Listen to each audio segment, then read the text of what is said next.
Vigilance. Il existe trois états de vigilance. L'état de veille, le sommeil lent, le sommeil paradoxal. Lorsque nous parlons de vigilance au volant, on désigne bien évidemment le premier état, à savoir l'état de veille active de la personne, opposé à un état d'endormissement ou de somnolence.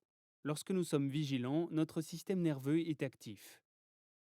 Pour bien comprendre le phénomène de la vigilance, il faut bien avoir en tête que de la veille la plus active jusqu'au sommeil le plus profond, il y a un continuum d'étapes qu'il s'agit de connaître. On ne passe pas de la veille active jusqu'au sommeil d'un coup. Il faut déjà distinguer la veille active de la veille passive. Lorsque vous êtes en état d'éveil actif, vos gestes sont rapides et coordonnés. Vous êtes bien éveillé et votre temps de réaction est vif. A l'inverse, en état de veille passive, vos gestes sont plus lents et mal coordonnés. Votre concentration est moins bonne, votre temps de réaction augmente et vous sentez que vous avez besoin de dormir pour récupérer. L'étape qui précède la somnolence se nomme hypovigilance, c'est-à-dire un état en dessous de la vigilance. À ce moment, votre cerveau traite moins d'informations et surtout votre vision est moins active et néglige les informations périphériques. Les signes de l'hypovigilance sont les bâillements et le besoin de changer de position. Votre trajectoire commence également à se détériorer.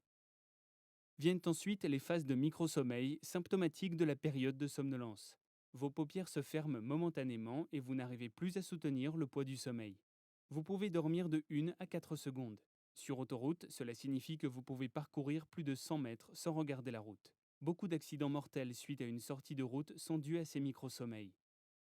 C'est pourquoi, dès les premiers signes de la baisse de vigilance, arrêtez-vous. Sur une aire d'autoroute, vous pourrez dormir en réalisant une sieste réparatrice.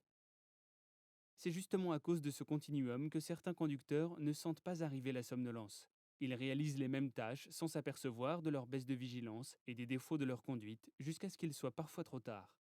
Ces différents états de vigilance suivent des cycles tout au long d'une journée de 24 heures selon un rythme précis. Selon les périodes de la journée, nous sommes plus ou moins vigilants. Prenons l'exemple d'une journée. Dès le réveil, nous sommes en état de veille active. Notre vigilance est accrue entre 6 heures et 11 heures du matin. Suit une période de baisse de vigilance à partir de 11 heures qui va durer jusqu'à 14 heures. À partir de 11 heures, le corps se refroidit et une fatigue s'installe. Après le déjeuner, le besoin de sieste se fait souvent ressentir. Puis de 14 heures jusqu'à 21 heures, le corps reprend de l'énergie avec une veille active maximale entre 17 heures et 20 heures. Enfin, à partir de 22 heures, la vigilance décroît progressivement et nous ressentons le besoin de dormir. Une nuit de 8 heures de sommeil en moyenne est nécessaire. Cette alternance des cycles, du jour et de la nuit, rythme la journée. Cependant, les cycles de la vigilance varient d'un individu à l'autre et peuvent être différents en fonction de l'âge et des activités sociales. Ainsi, les personnes travaillant de nuit, comme les conducteurs de camions, ou ceux qui effectuent des horaires en 3-8, lesquels changent d'horaire de travail chaque semaine, peuvent avoir de réels troubles de la vigilance en fonction de leur rythme désynchronisé. Ils peuvent alors avoir des périodes d'endormissement décalées.